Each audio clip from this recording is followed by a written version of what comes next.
The autumn term saw York's New Generation Society organising a question and answer session with the Liberal Democrat leader Nick Clegg. The evening started with Clegg making an apology. Apologies for being late. I went to an interview at Minster FM. It took us, about an hour to get there? Yeah, we did a lovely tour of the countryside, outlying countryside, in the dark, several U-turns and country lanes before we finally... So, apologies for that. Apologies also, I'm feeling a bit bummed up and fluey, so if I splutter all over the front row, get ready for the paracetamol tomorrow, because it's a nasty learning. Luckily, Clegg's illness didn't discourage the enthusiastic audience, although the first question was a slightly unusual one. Okay, I'm from Wakefield. To what extent do you see your party as the natural successor to the Whig Party of the 19th century? That's a real low-brow. But he still answered it. I think the Liberal Democrats are very much the inheritors of a liberal tradition in British politics, which has some roots in the sort of 19th century Whiggish politics, but it's nurtured by many other sort of traditions in British politics. I think for me, politics is about so many things. Of course, it's about the environment, it's about how you organise public service, about tax and spend. But at a philosophical level, I think the kind of bedrock about politics remains the relationship between the individual and the state. It's what I think still divides public opinion at a very fundamental and ideological level.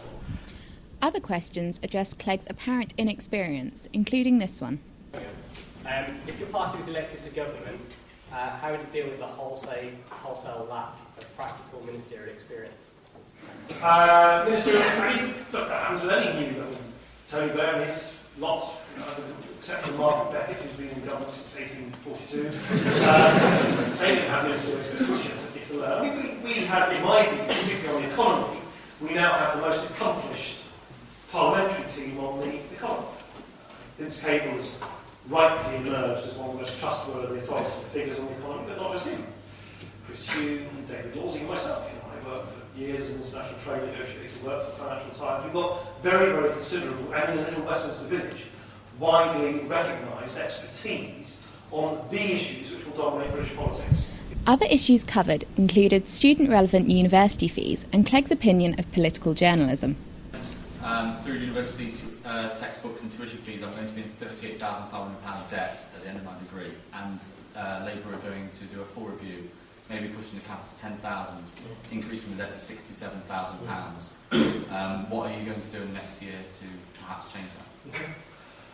Yeah, we're basically in the middle of our own review, and we will sort of conclude that review and adopt any new proposals in as much as we need to adopt new proposals in our conference in Harrogate, not far from here, in March, at our Federal Spring Party Conference.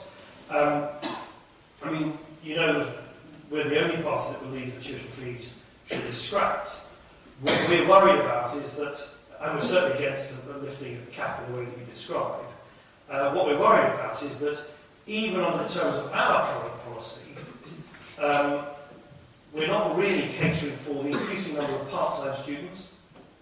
About 50% of the whole student body is now part-time. And we're not properly addressing, bluntly, the discrimination that exists against further education colleges.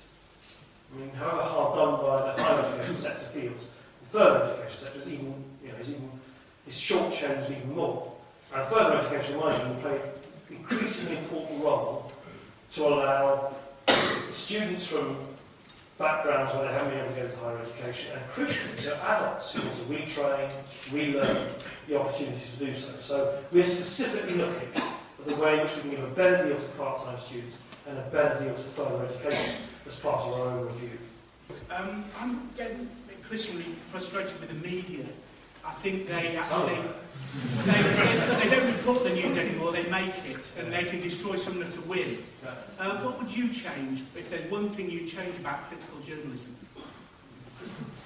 What do you mean? When I start, it's incredibly frustrating. It is incredibly frustrating. I don't just say that as all leaders of the Lib Dems do, don't give us enough coverage, don't take us seriously enough.